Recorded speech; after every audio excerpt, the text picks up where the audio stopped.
I'm Nora Gedgaudas. I'm honored to be a board member for the Price Pottenger Nutrition Foundation, and I will be basically facilitating this today. And welcome to our monthly online live event. And I love that you're all joining us here. And if you're new to this event, this is not just some podcast. Our unique structure here allows for an initial sort of guest interview and discussion, and then we're going to be opening things up at your end for any questions you might have for our guests. So just use the Telegram chat utility below on your screen. Feel free to post your questions there, and we'll get to as many as we can in the time that we have. So without further ado, today we are welcoming America's favorite farmer, Joel Salatin, as our esteemed and honored guest.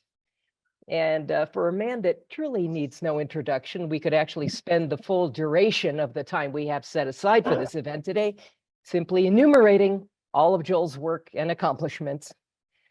His two most recent books, Polyface Micro and Homestead Tsunami,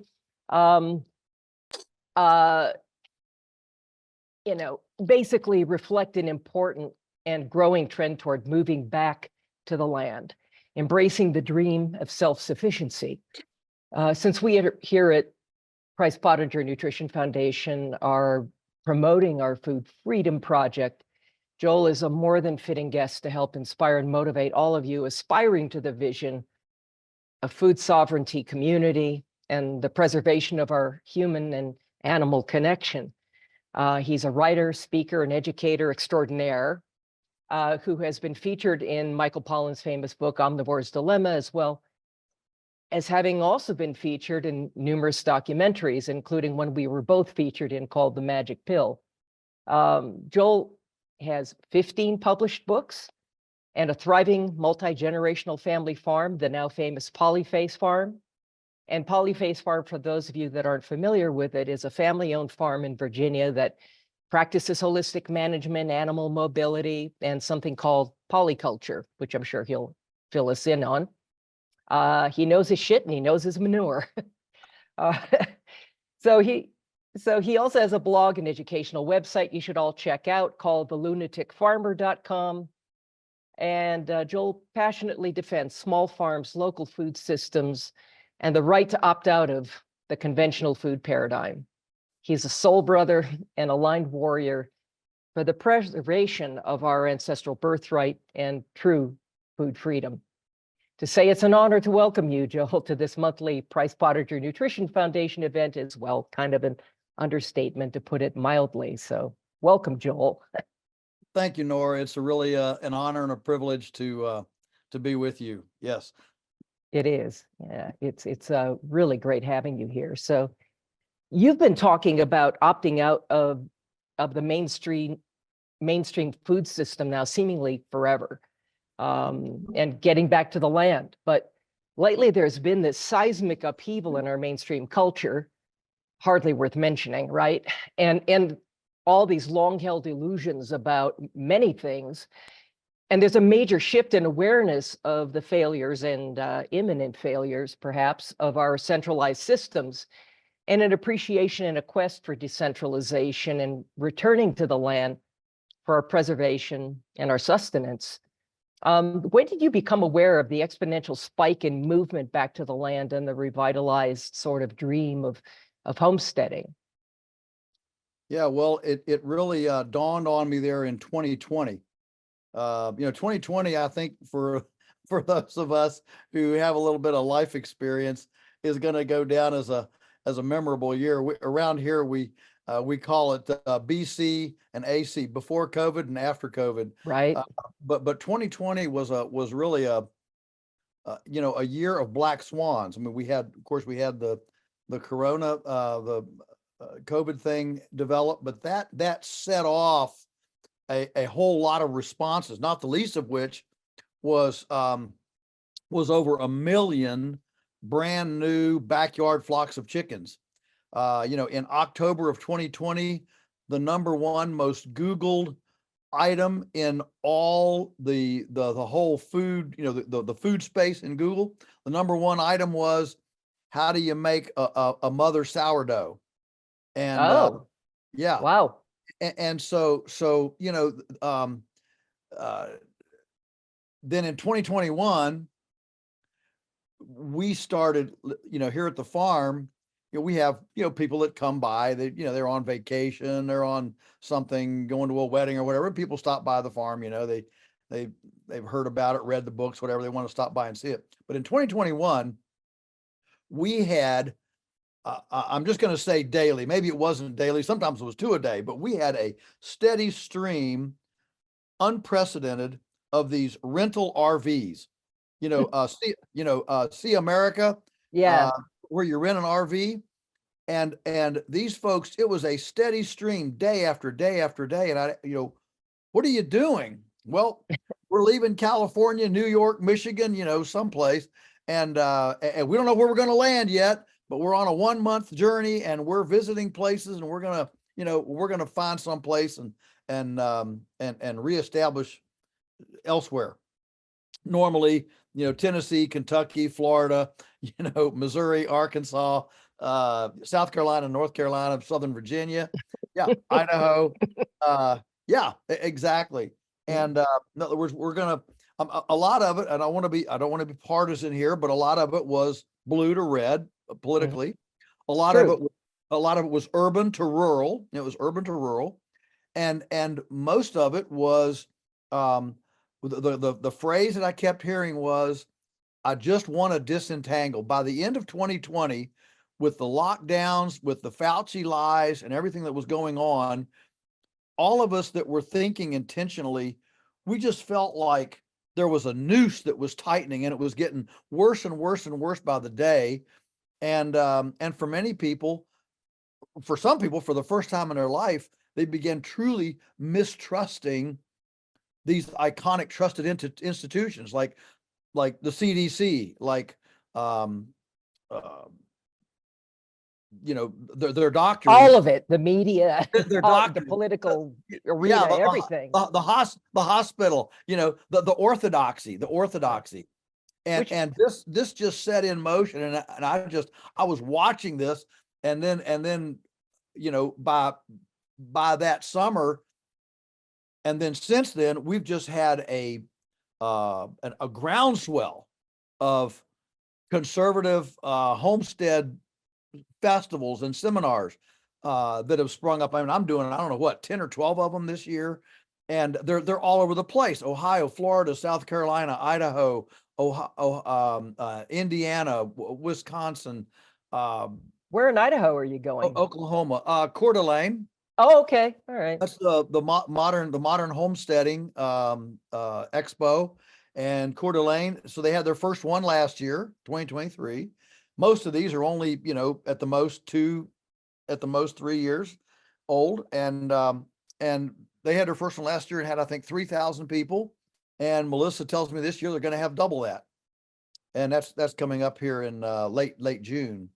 But these things are all over the place, and they're just attended by thousands. I mean, the Missouri Ozarks one, the Oklahoma one. I mean, you know, these aren't just little 200 person things. These are 1,000, 2,000, 3,000 people. Homesteaders of America was kind of the first one here in Virginia, and Amy Fuel, and you know, she had 5,000. The fairgrounds can only handle 5,000, and she turned 5,000 away. She could have had 10,000. So there is just a groundswell of interest and activity in exiting the system, and I'm just thrilled to see it. I feel like we're on a wave, and that's why I wrote the book, Homestead Tsunami, last year, because I wanted to capture this for posterity. Here's the why. There's a movement going on. It's a why. It's similar to the whole, you know, hippie movement of the late 60s and early 70s.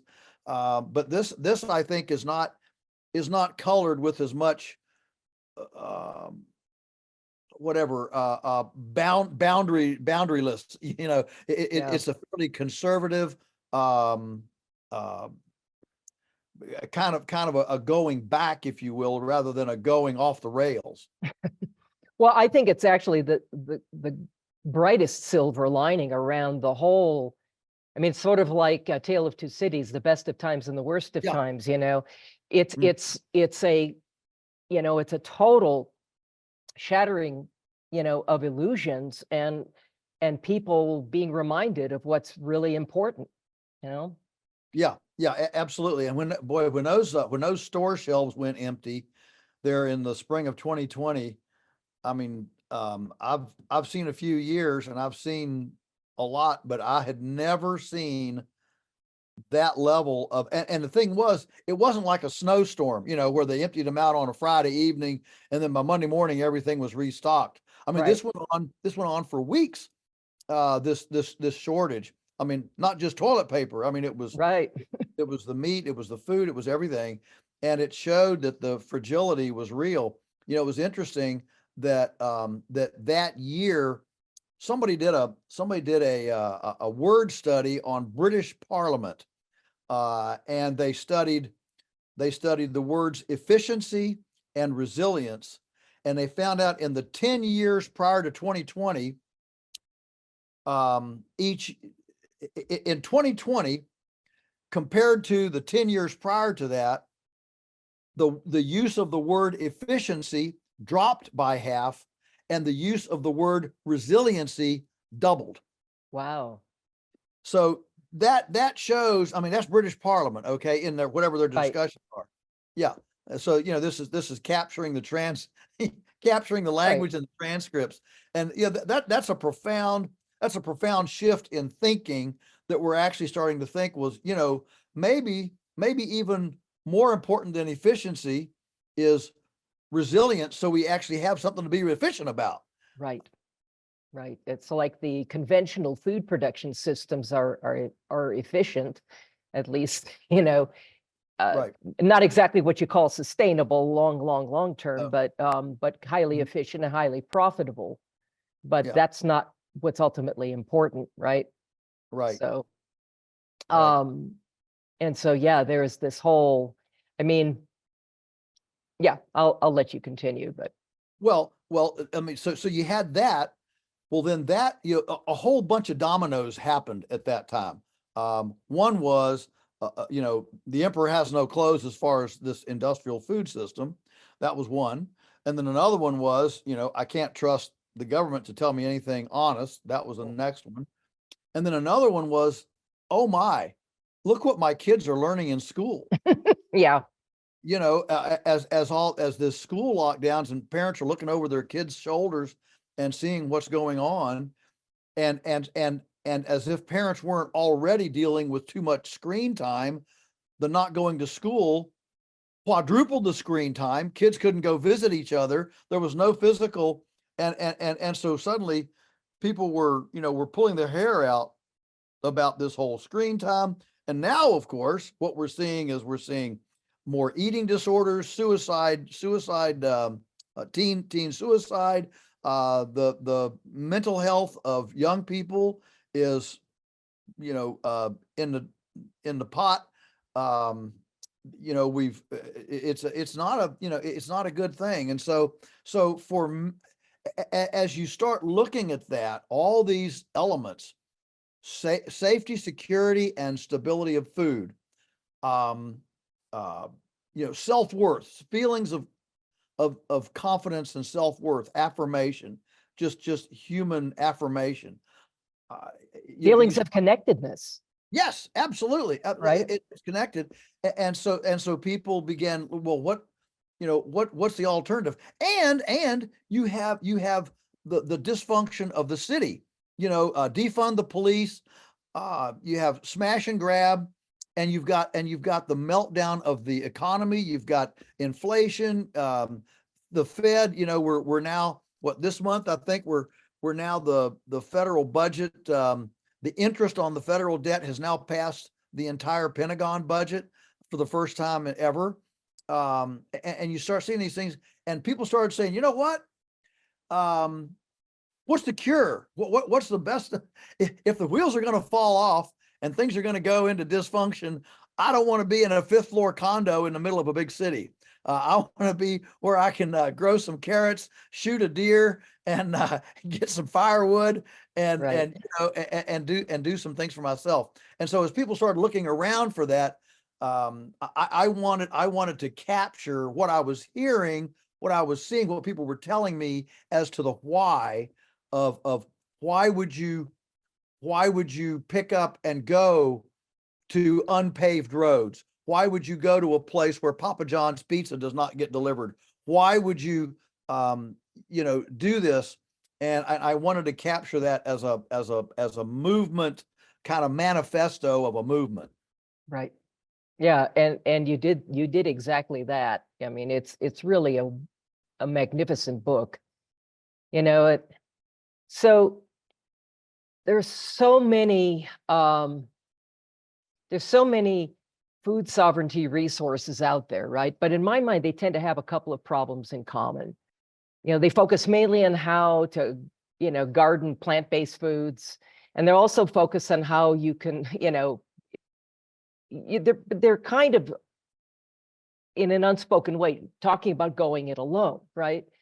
Mind you, I love a good salad just like the next guy, but I mean, no one is going to survive long term, number one, on tomatoes and zucchini, or even potatoes. And number two, it seems to me the biggest challenge we're all going to be facing sooner rather than later is a scarcity of quality animal source foods, and perhaps animals in general, right? There seems to be, it's not just a war on meat, it's a war, well, and it's not just a war on us, it seems to be a war on life.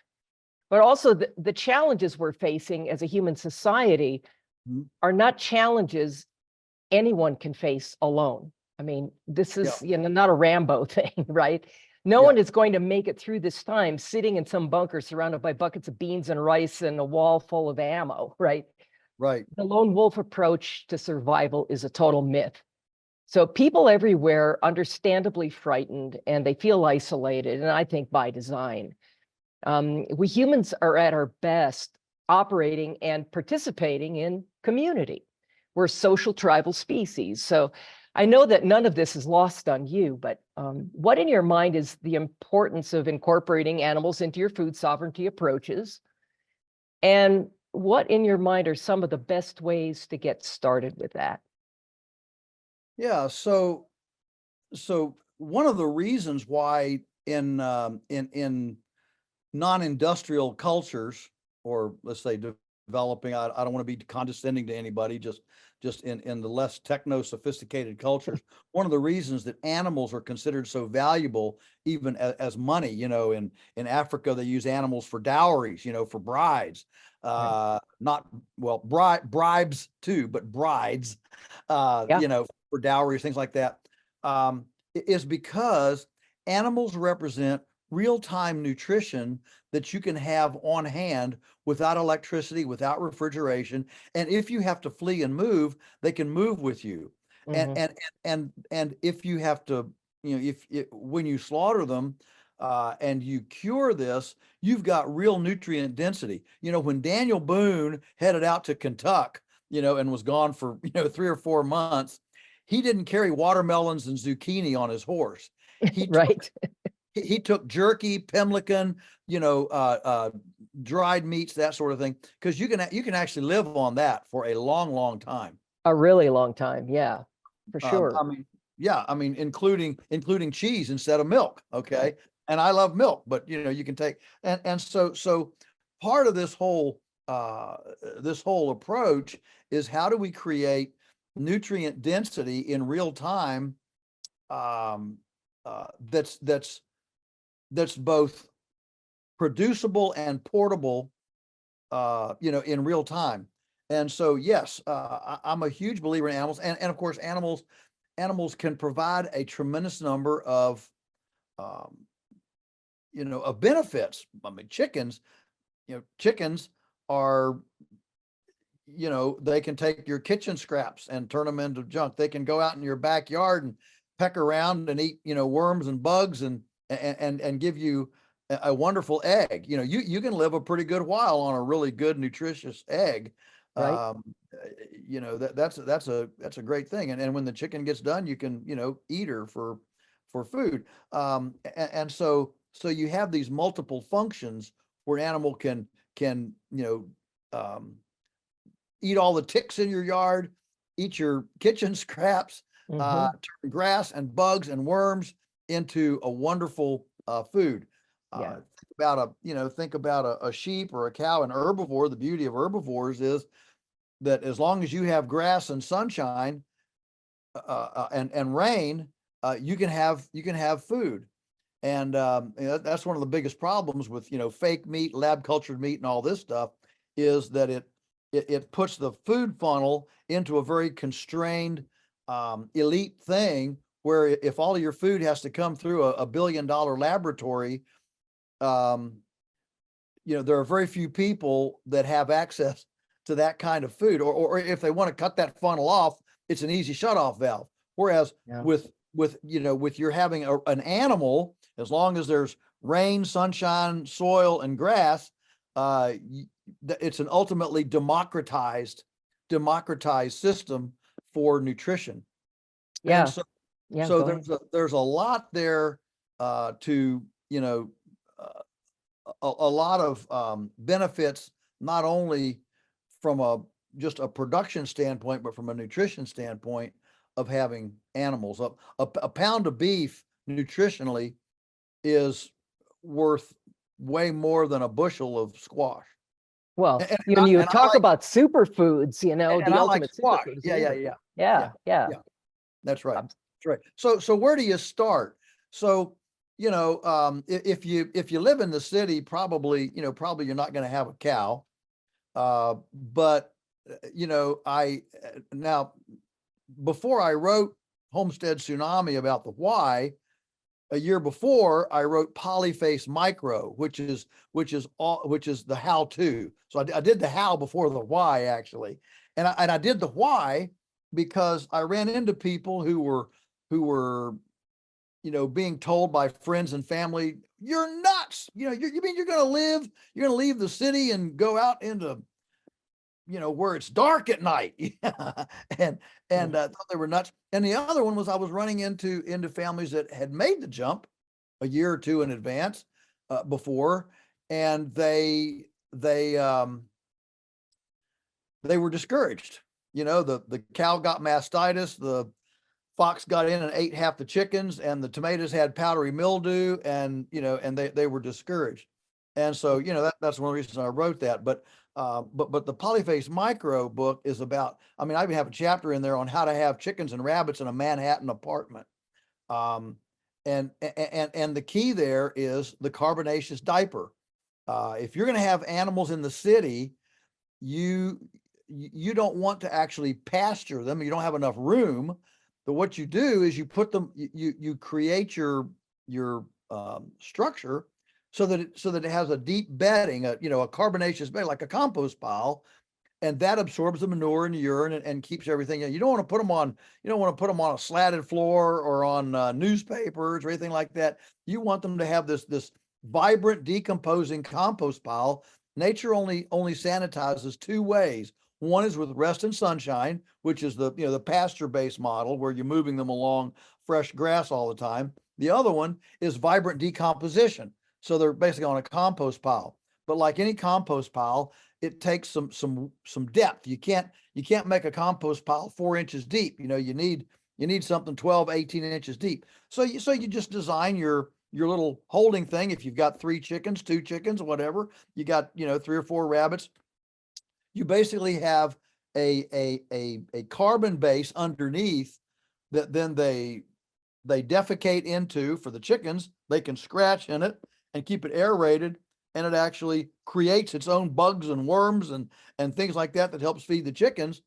And that vibrant decomposition creates the sanitation and hygiene factor that you're looking for on a footprint that's no bigger than a lazy boy recliner chair. Yeah. It doesn't have to take a lot of room to do this. No, it doesn't. So, and you can use what they're putting out there also to, you can have some grow lights and some, and some trays and whatever where you're growing other things that can also go, and you can do sprouts on your windowsill or whatever else to add to their feed. And there's a lot you can do to provide feed for animals without having to buy feed for animals, depending on the animal. But Yeah. Well, I mean, if you have an herbivore, then you're pretty much you got to have enough. You got to have enough pasture, grass to handle an herbivore. right. But a pig and a chicken do very, very well just on a deep bedding. And I know when I say pig, people, oh no, I smelled pigs once, and man, I never want to go near a pig again. Yeah. But there again, if you put them on deep bedding and you throw in some lawn clippings, go to your neighbors, pick up some leaves, some lawn clippings, throw some organic matter in there. The pigs they'll eat half of it, and they'll pee on the rest of it, and they're going to build their compost pile underneath them. You can have pigs with literally no smell. Your kids can rub on them. That's one of the funnest things we do here at the farm. Visitors, we take them out to the pigs. Yeah, the kids, you can go in and you can rub on them. You can have a sandwich in there. Don't let the pig eat it, and you need to keep moving because the pigs are omnivores. That's why the mafia has pig farms.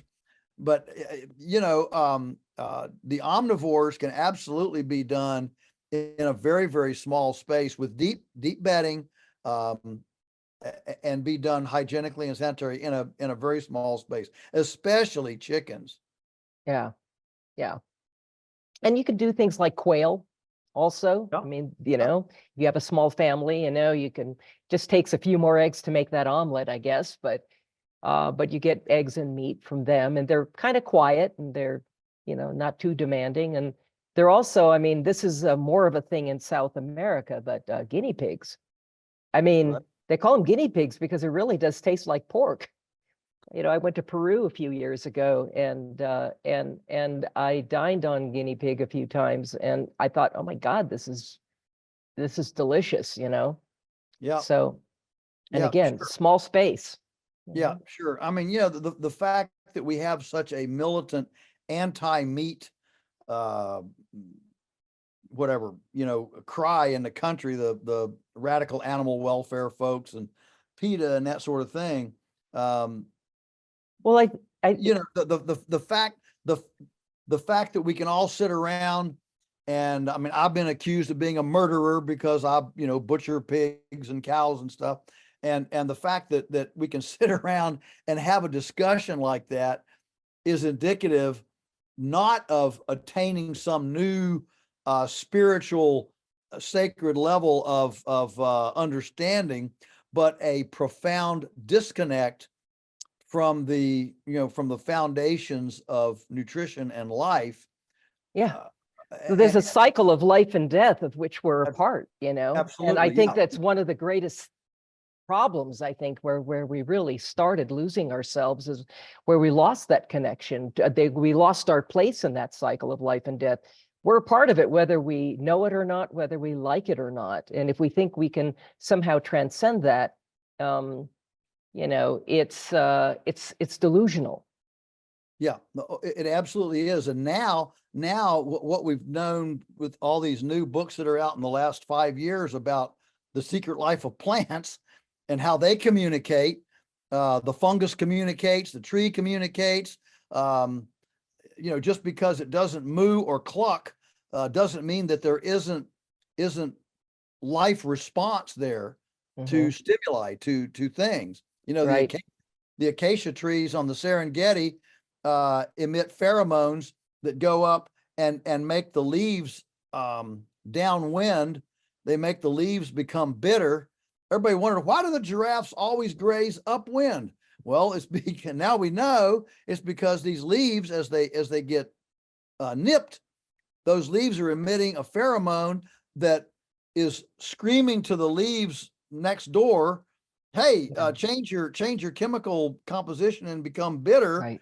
And the giraffes are grazing because this is carried on the wind, and so the giraffes are trying to beat the pheromones grazing up the wind. I mean, Nora, everything is pulsing with sentience. The entire cosmos is pulsing with sentience. And even a vegan has to kill in order to eat.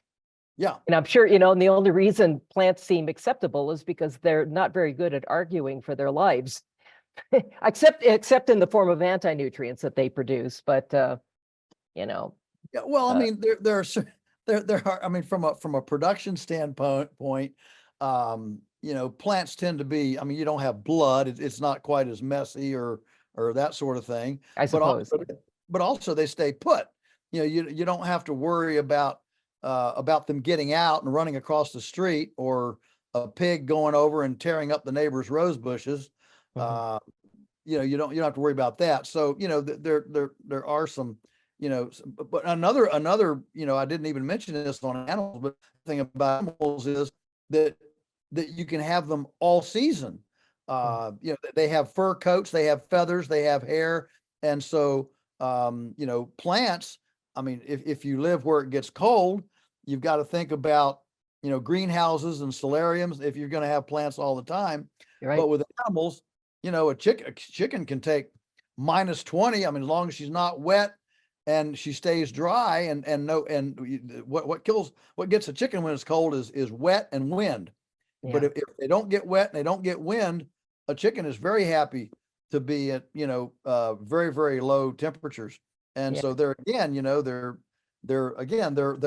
resilient, real-time nutrition, anytime.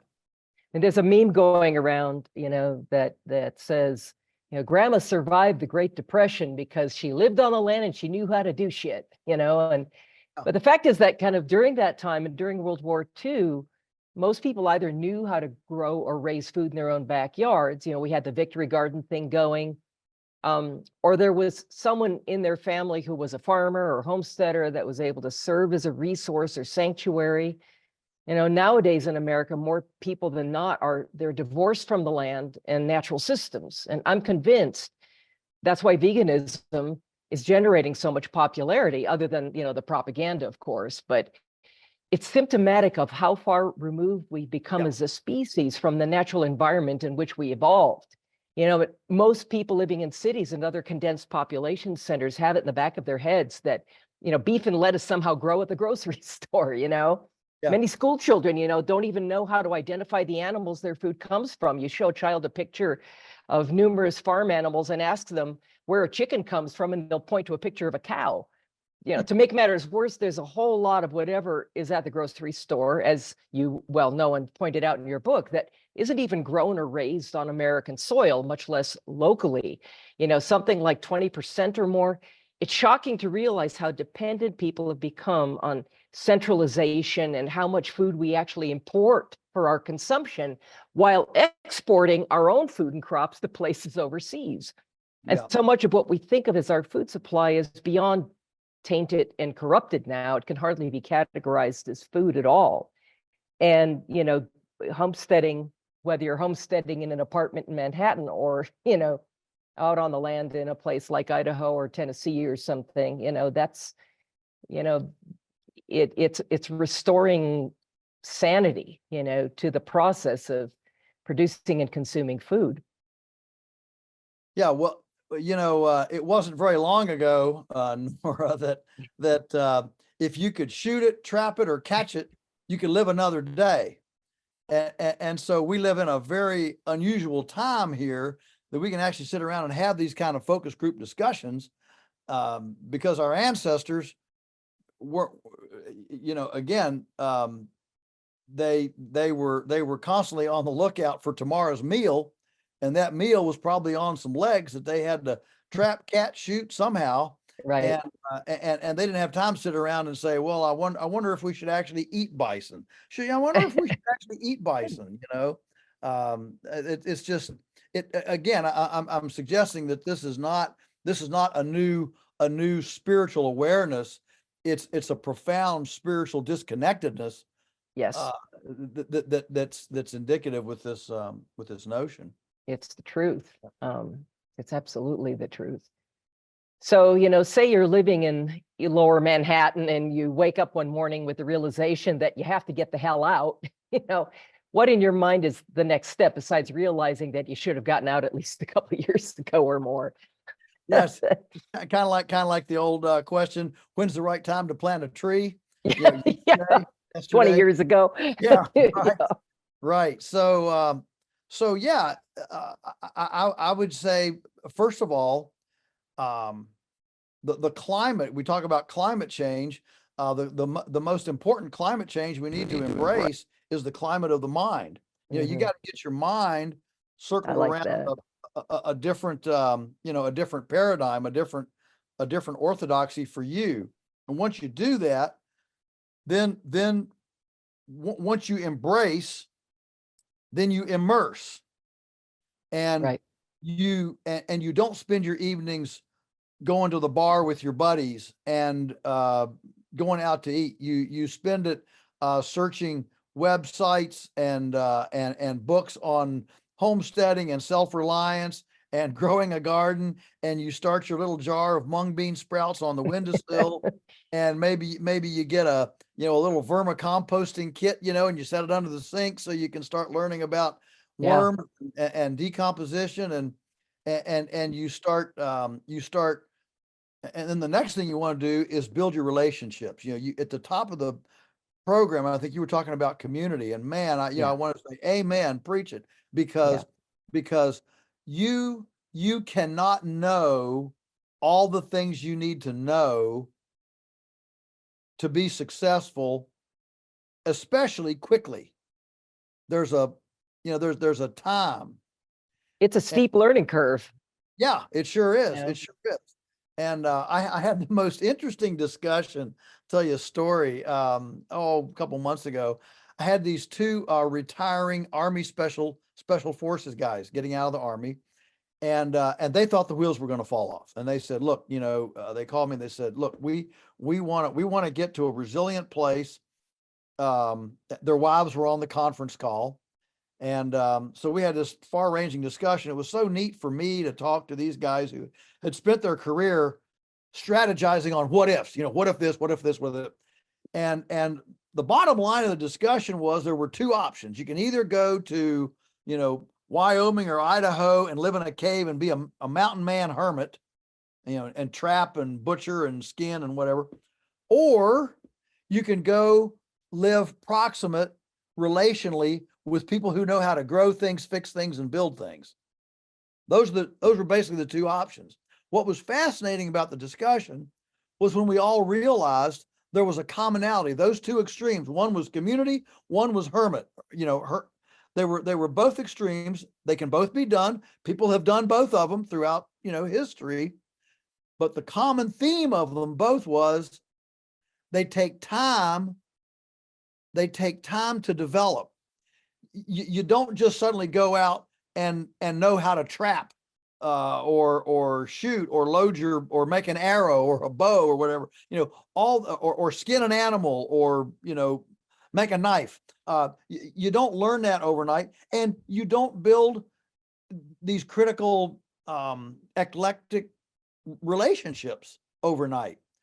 And so I would simply say that if you're drinking this Kool-Aid, if you say, okay, I'm in, I'm in, then what happens is your new life consumption, your mental, emotional, physical, spiritual consumption is making that next step, whether it's a physical move. I mean, and it can often be numerous things. You're going to start reading differently. You're going to start looking at different websites. You're going to attend different conferences. I just got back today from John Bush's Exit and Build conference in Austin, Texas. Sure. Exits the system, build a new parallel universe. And they're going to be here next spring with their Exit and Build conference. We're going to have 2 days here. We're going to, butcher chickens and move cows, all sorts of cool stuff. Our own farm does our own 2-day seminars, 6 meals. It's worth coming just for the food, trust me. Oh, I But believe you. my point is, you're going to cancel the Caribbean cruise. You might even cancel Netflix, and you start consuming yourself with this new resiliency persona. And it includes cultivating friendships with people who are one step ahead of you.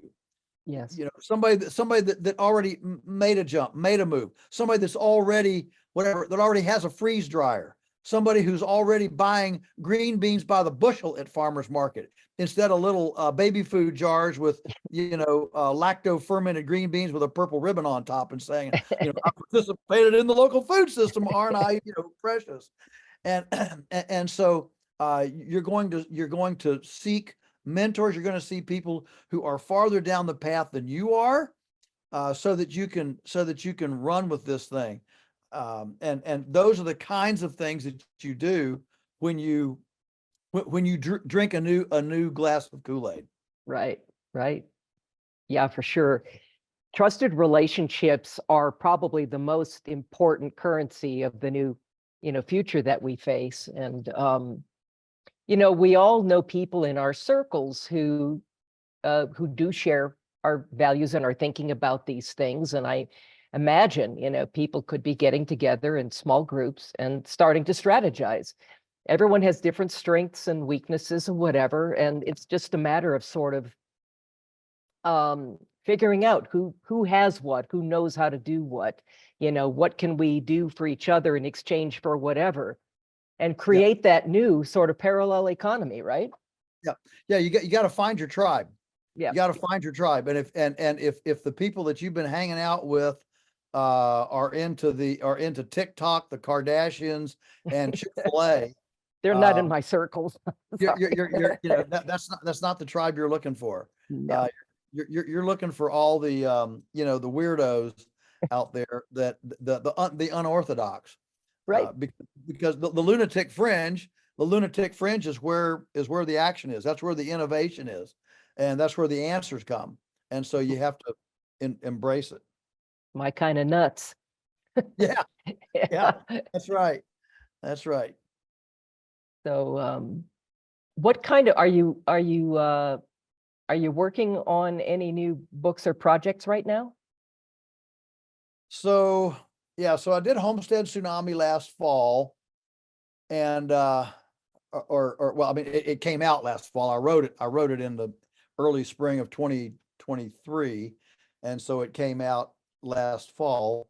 Those projects take most of a year, from I know, yeah. From conception to conclusion. They Mhm. take about a year. So last winter, I was kind of, I'm not ready to bite off another big project right now. So I spent the winter kind of getting my desk organized and cleaned off, and all my presentation speeches, and I had about 140 of them, and I got them all cataloged with teasers, got them on the website. So I kind of spent and I've never felt more organized. I gotta get organized here before I die, or people won't know what to find. So you don't want to leave that mess to your family. No, not at all. So I think I'm going to do something this winter. There's everything from, I could do my 30 years of the pastoralist columns for Stockman Grass Farmer. I could do my many years of Pitchfork pulpit columns for Mother Earth News, and just get them in a book where there'd be an anthology where people could see all those columns. But the one that's new is I've actually got about 6 chapters into my first attempt at a novel. Oh, okay. And kind of a Barbara Cartland romance type thing. No, it's not a romance. Oh, okay. It's it'll hopefully read a bit like a thriller, but it's in agriculture. It's I'm not going to divulge all the stuff about it, but I'm finding it a lot harder than the nonfiction, because you gotta create characters, you've got to create villains, and the story has to be interesting enough to move it forward. I mean, I know what I want people to come away with in their minds. That'll be new thinking for them.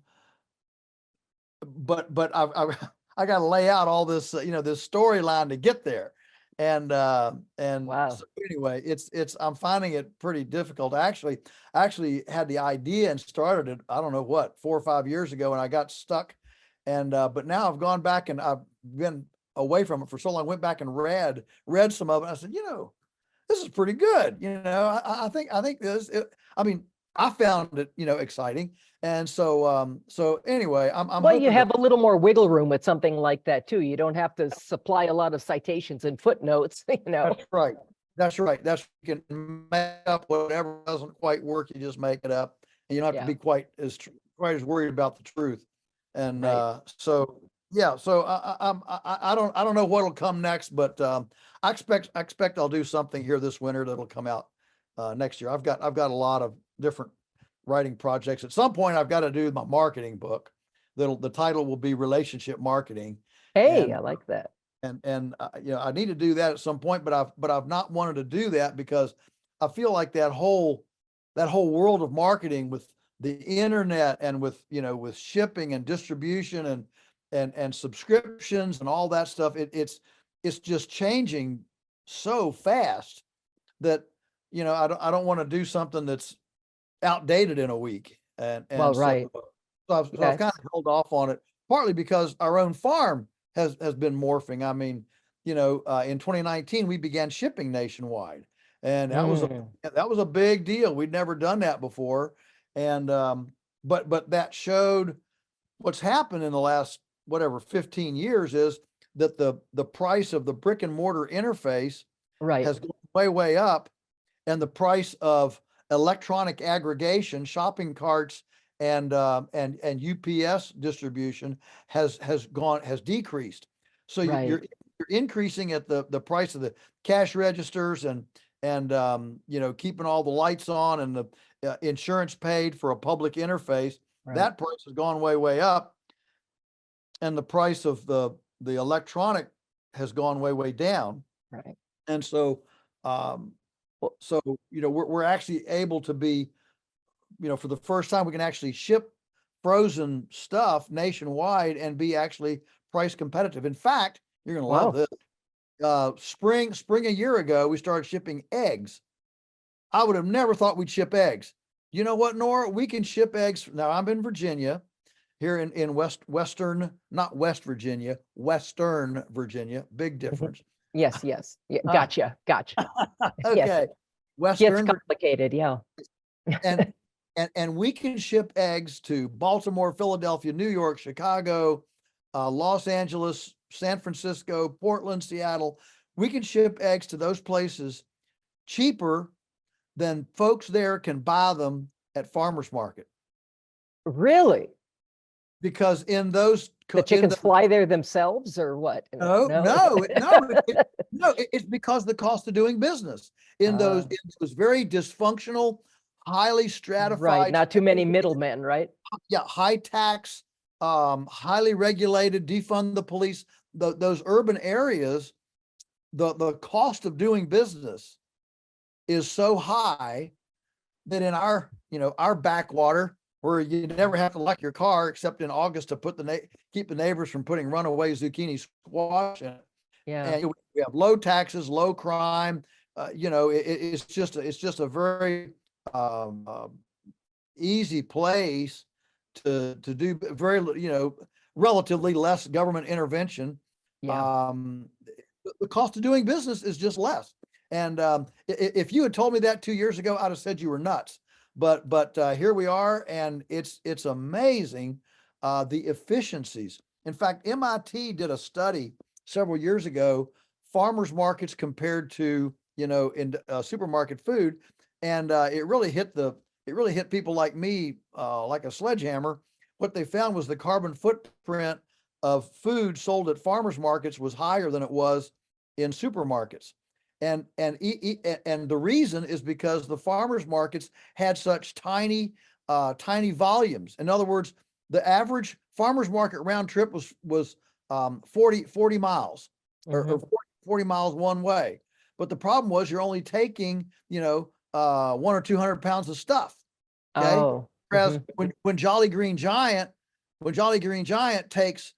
goes 1,500 miles, but they're taking 45,000 pounds worth of stuff. And so even though the miles are longer, the actual carbon footprint per pound of food delivered is less at the supermarket than it is at farmer's market. Right. And so the hybrid, here's the thing, the hybrid for that then is UPS and FedEx, where they've got such efficiencies. Like UPS now has software where you plug in all the addresses and they route you so you never make a left-hand turn. Mm-hmm. And Yeah. Those, and in fact, the point is that that's actually more efficient than sitting at Walmart in the left-hand turn lane till the stoplight turns, with everybody going to buy their little bag of groceries versus, you know, the UPS truck that's got all this stuff on it and they've got their route and it's extremely efficient. Yeah. It's just fascinating. And so now the new frontier. Well, I'm still an absolute local food junkie. Okay. I mean, Yeah. I want you to get local. Okay. But sometimes the cities are so dangerous, you don't even want to leave your house. You know, you might get mugged on your way to across the street. And so there's a cocooning going on as cities become less and less functional. Right. And so now the new frontier for authentic food is, how do you read a website? How do you know, how do you go to a website and determine, here are the good ones, here are the charlatans? And I think that's the kind of the next, whatever, frontier of new skill that we're Right. going to have to cultivate. And people are going to have to, they're going to have to put attention on it. You know, it's a Well, skill for just sure. like any other. Well, And you know, go ahead. I'm sorry. you got to put attention on it. Yeah. Yeah. Yeah, for sure. And, you know, I am all for localization. Absolutely. And I'm all for supporting your local farmer.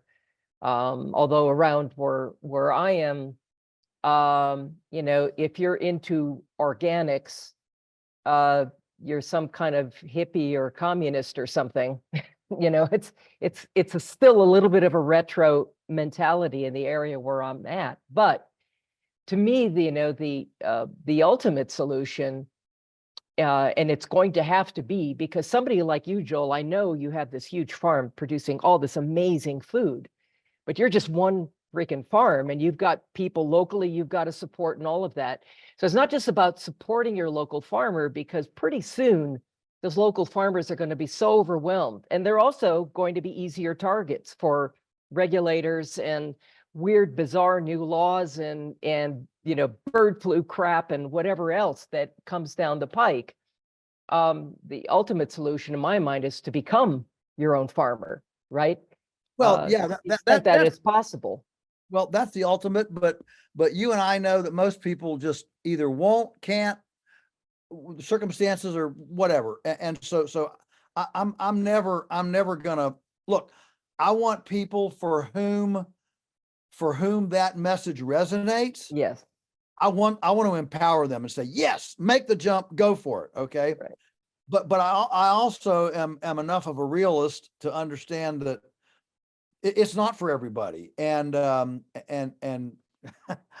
you know, in complete selfishness, I was like, well, I hope everybody doesn't become a homesteader. I'll lose all my customers, you know? No, you won't. You'll never Just- lose all your customers. But the way I'm thinking about this is like, everybody needs to know that they can do something to feed themselves, whether it's growing sprouts on the windowsill or, you know, Yes.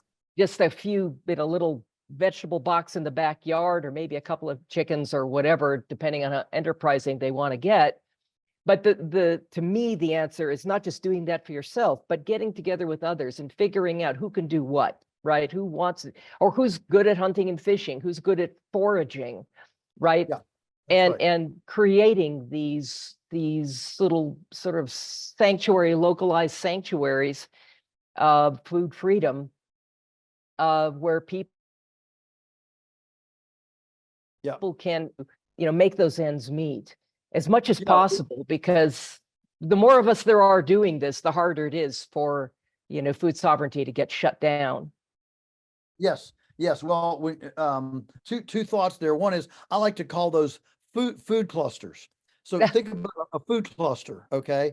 And that's where you have, one guy's got a couple milk cows, he's got a little extra acreage. Somebody else, has a good north facing slope, so he's got a few apple trees, all right? And you basically you create this kind of food cluster idea. Of course, the food forest concept, food forest abundance in Florida is taking the world by storm, especially in warm areas.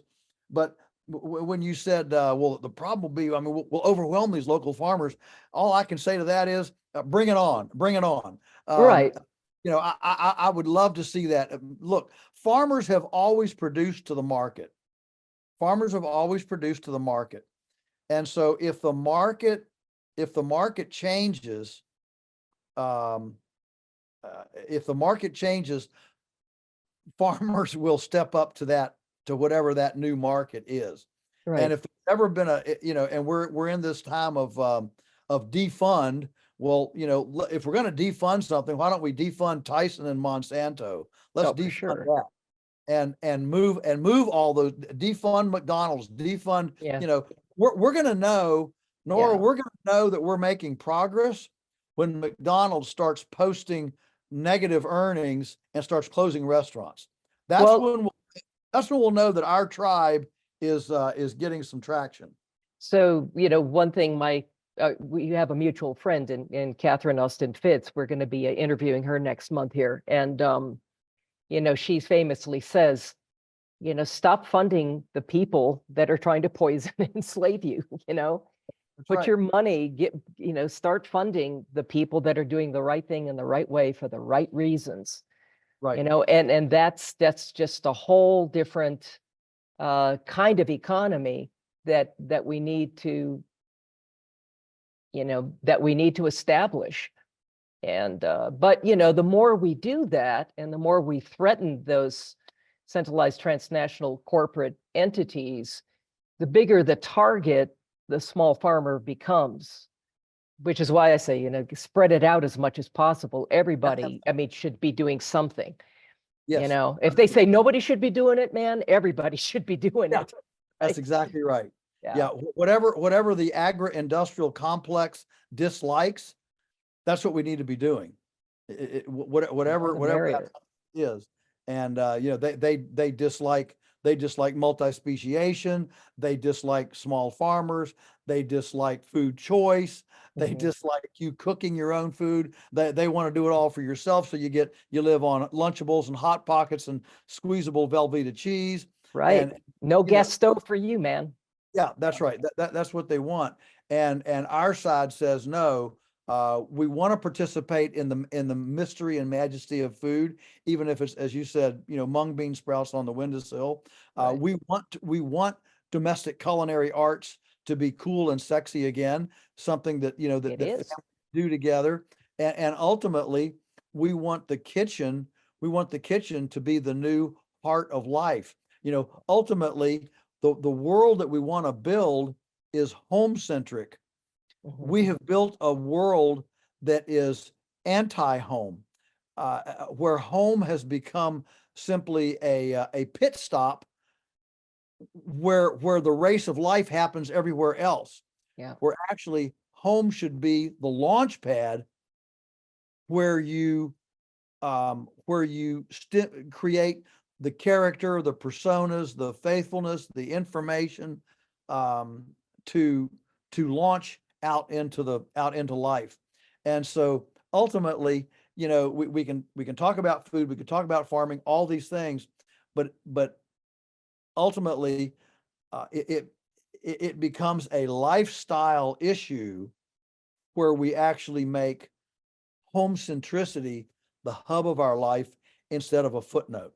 Right. And it's such an important part of what makes us human is, food is really the way, because so much of what's been happening over the last several years has been designed to divide and separate us from one another. We think we're more connected, because, with all these devices, and it's actually it's isolated us more, it's separated us out, but food is such an important part of what brings us together, Yeah. as a species. It reminds us, of who we are. And the more you can participate in that process of producing your own food and sharing your own food, the more reconnected you become really to the web of life, to everything, including the human community around you. So it's a wonderful means of bringing people back together. Yeah, well, one of the big problems we have, I think, right now is one of the reasons I'm such a fan of children in gardens is because they're real. Right. We're growing up a generation that's living a fantasy life, and Very dehumanizing. Yeah. right, and right, it is, but it's a fantasy life. I mean, if you're racing your car and it wrecks and your little icon, you as the driver, wrap yourself around a tree.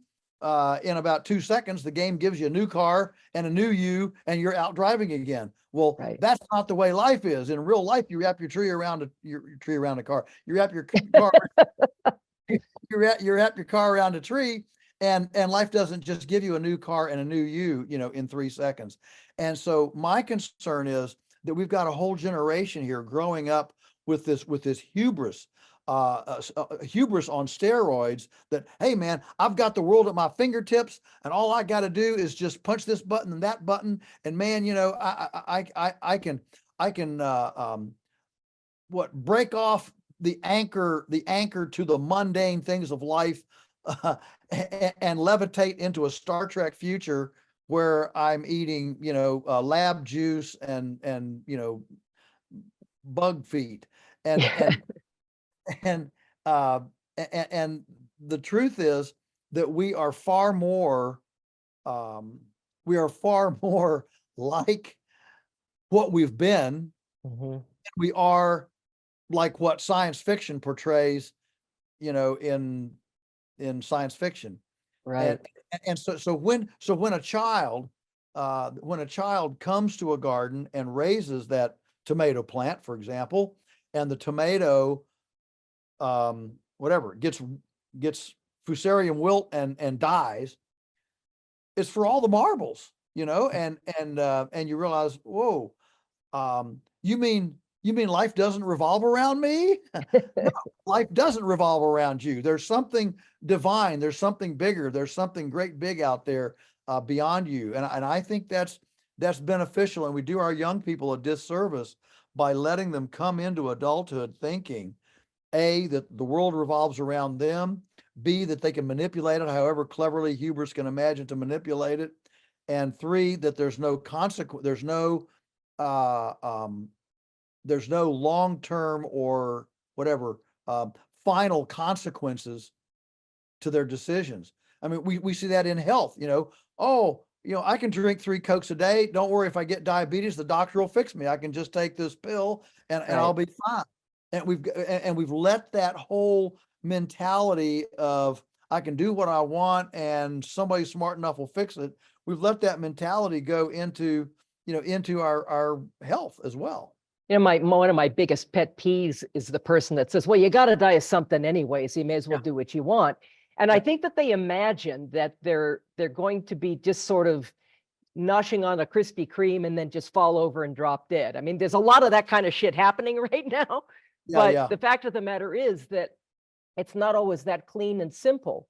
Right. If you get that cancer diagnosis, it's not that quick and easy death that you were hoping for. There's a lot of suffering and a lot of expense. It's the top cause of bankruptcy in the country is a bad diagnosis. Or you become diabetic and now you have to start getting things amputated and you go on dialysis, or, so, caring health is probably the most important form of wealth you can cultivate. And you're not going to cultivate health on the crap that you find in the center aisles at Safeway, just to name one store out of many, or a Piggly Wiggly. Yeah. I mean, ultra processed has always, whatever, compromised the nutrition and adulterated the nutrition of food. And you're exactly right. If things go down, if there's one thing that you don't want to be I'll say it again, when the wheels fall off, if the wheels fall off, if there's one thing that you don't want to be, you don't want to be sick. You don't want to be the one back there in the back bedroom when everybody's running out the front door. Hey, can you grab me and take me out with you? Right, grab a gurney. Yeah, you don't want to be that one. You Yeah. want to be the one up there, able to adapt and to, think through what you got to do and make your decisions. Yeah. So what I'm thinking we ought to do is I don't know if you have access to the chat that we have on the going on here, but there have been a lot of people posting comments and questions, and that's part of the feature of this live event is people having that marvelous opportunity to connect with you and maybe ask you some questions. So Mhm. maybe we can I'll let you oh, I'll let you MC that. okay, all right, And I'll try to do this here. if you see something there, I won't be the bad guy that picks. I'll let you be the bad guy that picks. And Well, lots of people. We have people from all over. I have some of my neighbors on here, some people from California. It says, okay, hi, Joel. Debbie here from Knoxville. I'm curious if you've been able to see or test for levels of copper in your soil and by association in the animals when butchering. I'm not exactly sure why the copper is a question, but there we have it. Yeah. Well, I think there's been some written about copper here lately. And so it's funny how in our movement, things kind of there'll be different discussions that go out, and then suddenly all the questions I'm getting are about whatever EMFs, Right. and then all the questions are about whatever avian influenza, and then all the questions are about copper. That goes out. So to answer the question, no, we have not checked levels of copper. But I'm a big believer that I'll say two things about it. One is that we use a lot of tree chips. We have a big industrial chipper, and we chip trees for our composting. Mhm. And tree roots go way, way deep into the subsoil and bring up a lot of things that don't come up in smaller rooted things like grass or grain or whatever. And so I know that we're getting a tremendous amount of trace minerals in that. The next thing is that we do feed a lot of minerals, especially seaweed, kelp, which has all 53 trace minerals in the same balance as healthy human blood, and they're all chelated. So if you need them, you uptake them, and if you don't, they just come out in your urine. And the Right. final thing I'll say is that when your organic matter increases in the soil and you have an active biological decomposition process, that decomposition process gives off carbon dioxide, which combines with soil moisture, H2O, gives you carbonic acid. Mhm. And the most efficacious reagent for breaking minerals out of rock material is carbonic acid. And Mhm. so those are three things. You've got trees, you've got the minerals that we feed that have the copper in them, and then you have the breakdown, the biology in the soil, the organic matter. Those are three kind of things that bring copper to the fore. But I'm just gonna finish it with saying, philosophically, I just don't believe that God set this up so that in order to have a healthy farm, you had to import stuff from the other side of the world. I just don't believe that's the way it was set up. No. So there are ways to access, what's there. Right, for sure. And somebody else asked the question, and I know I have something to say about it too, but what are your thoughts about leaving the USA and heading for other places?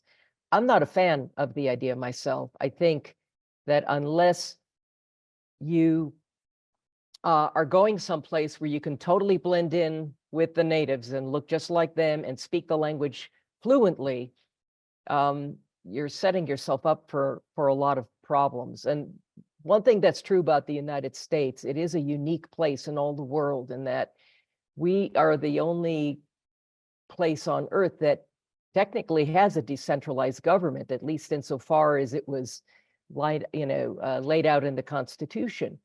And so, we sort of have this scrappy history of believing that we're entitled to freedom, and where the states and local municipalities actually have more power than the federal government. In fact, that's really where to put all your focus if you're trying to vote and whatever else. Pay the most attention to the most local elections, because that's what's going to affect your life the most directly, much more directly than what the federal government might be able to do. And so we have that here, and we have constitutional counties, which is, a thing to reach for and to push for. Get to know your local sheriff and figure out, whether they have a constitutional, commitment or not.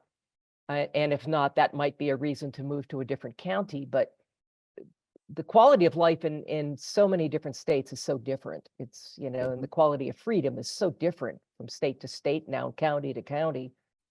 So if you're not in a good space where you are here in the States, then there are other states that have maybe better situations, but it's good to stick to the culture you're familiar with and as close to a strong community as you possibly can. And that's my thought about it anyway. I don't know, what are your thoughts, Joel? I'm saying amen to basically everything you're saying. There's a lot of loss in starting over. Yep. Especially if you're 50 years old, and especially if you have to learn a new language. So, I've traveled all over the world. I've been, I don't know if it's 30 countries or not, but a lot. I was just in Hungary and Austria last month doing seminars. And every place is interesting, but at the end of the day, if you have roots, if you have relationships and roots and understanding of where you are, chances are you can bloom where you're planted better than taking your plant someplace else and trying to transplant in another place that once you're there a little while, you find out it's not paradise either. And Right. so I agree with you. I think we need to be developing these close knit. One of the best books on this, I think, is Rod Drewer's book. It's now, I don't know, 6 or 7 years old, but he wrote The Benedictine Option. And basically he says the culture is gone, forget the federal, and redeem it by building local clusters. So you team up with people who are homeschooling, herbalists, gardeners, farmers, butchers, small engine repair folks, energy folks, from biogas to solar to whatever, and that's what this whole exit and build thing is about. It's about how do you leave the matrix, but you leverage the relationships that you have and the culture that you're familiar with. You leverage that while you build a parallel, not an alternative planet, but a parallel universe that takes from your knowledge base and your relationship base, and builds something that's not the matrix. For some people, it's start writing checks again and use cash. Start opting out of the central digital bank, all that. There are a lot of threads to this, and you lose a lot of whatever value. You lose a lot of equity, informational and logistical equity, when you pick up and move, especially when you're older. Right. I mean, it's hard enough too, if the wheels fall off, as you say, it's hard enough to get shouted at in a language you can understand. Um, Yeah, um, Nora, I'll just say one other thing, just while we're talking about that, is that in the last, I don't know what, 5 or 6 years, we've helped now, I think 6, maybe 7, people buy farms near enough to us that we manage them. They're still living in the city, but we manage their farms. We keep them up. We make the soil better, and they know that's that if awesome. the wheels fall off and they can get here, we're gonna help them out. We're gonna help each other, and Oh, that that's enables fantastic. us. Yeah. That enables us to continue to grow and meet the needs of people who are coming to this, and offer an alternative to Walmart. And it enables them to go ahead and invest in their, I call it an agrarian bunker, and Yeah. invest in that, where they know they have friends. And what we say, pay it forward, Right. like an insurance policy. You pay it forward. You hope you never have to use it, but it's there if you need to. That's brilliant. And that actually is a great segue to this next question by somebody named Giselle. And she asks, is there a permy community by Polyface Farms? Is current use easy to get in Virginia so you don't get taxed off your land? Well, I think those are 2 questions. Yeah, One's it kind about of is, isn't it? Yeah. about taxes. Okay. Is there a perma community here? Yes, absolutely. We've got Shenandoah Permaculture. It's a very active group, and right here in the area. Yes, very, very active permaculture group. As far as taxes, I don't know. I mean, property taxes are pretty ubiquitous. They're every place. And I know that there's a lot of that. That's another thread that's really developing now, Yeah. with Kind of turning on a dime. yeah, with the tax burden that says, Yeah. grief, the taxes went up double this year. And if I can't pay the taxes, then the government takes it. And so do I really own my land? I mean, and that's a meme. That's a meme that's really being explored. And I'll tell you, I've never been opposed to property taxes, but I'm following these threads of thought. And I'll tell you, Nora, I'm starting to kind of have a little different view, maybe, that we need to go to a flat tax, a value-added tax of some Yeah. sort, of consumer tax with a cost of living, threshold. Right. These things, I've been interested in them for a long time, but I've never been diametrically opposed philosophically to property taxes. But I absolutely see the point. And the point is that if you tax consumption, then you actually tax a lot of what's causing the problem, is this whole overconsumption thing. Well, And part of the problem, we're not participating in the decision process of what's getting taxed and why increasingly, right? yeah, right. It So you own becomes- this property, but you have very little to say about where all that money goes. Right. I know there are big problems in Oregon right now where the state says, well, if you have water on your property, you have a well or a pond or a creek or whatever, that isn't your water. That belongs to the state of Oregon. And therefore, they're looking to take control of water on the land. And they're targeting some really small farms that way and making it impossible for them to do business. Some of them are getting shut down over water use rules and things like that. So we have to be vigilant. That's the price of freedom, right? Vigilance and activism. That's right. Now somebody Nora, asked, Nora and Joel, yes, I'm just gonna jump in for a minute and just say, I know we've gone a little bit over. I think we could listen to you guys talk for hours, and just really appreciate your time, Joel. And I feel like just want to respect his time too. So maybe there's time for one more quick question and then ask oh you to wrap boy. it up. Yeah. Thank you guys. Yeah, so okay. Well, okay, lots of questions. I wanted to get to more of them. I actually thought we were going to go for 2 hours. So, but somebody named Carrie asks a question of what is the best book to get first? Oh, who would the author be? The best book to get first. Oh, well, Besides Primal Body, Primal Mind, but besides that, yeah. yeah, yeah, okay. And West and Nutrition and Physical Degeneration, of course. But Yeah, anyway, yeah. There you go. Yeah. So I'm assuming she's asking of my books, and yeah, I've got 16 of them there. You can look at them there on the website. It depends on what you're into. I mean, if you want to do a little bit of, have a little homestead or something and some livestock, then certainly Polyface Micro would be the one. If you actually are entertaining the idea of what if I actually did a farm thing, well, then there's You Can Farm. If you're just kind of poking the tires and, what is this all about? Folks, This Ain't Normal is a broad cultural book about all the things that are, abnormal in our society right now. So yeah, just look at the titles and the teasers and make your pick. I think they're all wonderful. There's no overlap. Look, the sales pitch, there's no overlap. I don't even reuse the word and or the in any of these books. So you have to get them all. there you go. Easy answer.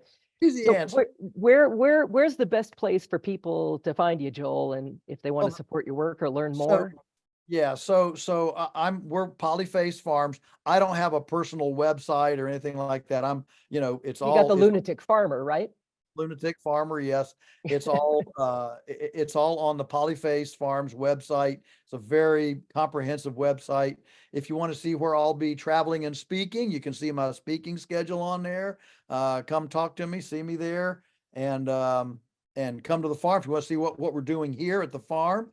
In June, we're having our 2 Days of Truth Summit with Dr. Sina McCullough and Sayer G. And so, that's something we do every year, but it's worth coming just for the food, trust me. But anyway, yeah, you can keep up with us. If you want to come to a seminar or something, we do that. But the website is polyfacefarms.com, and you can follow everything there. There you go. I mean, what a gift to have you here. I really wish we had more time. I apologize if we're cutting things short here, but you are, you're a national treasure, Joel. Oh, And it's really it's an honor to think of you as a friend. It's an honor to have you here as a participant in this and to be, contributing to, the future of the Price Pottenger Nutrition Foundation and all of the, wonderful new work that we're doing.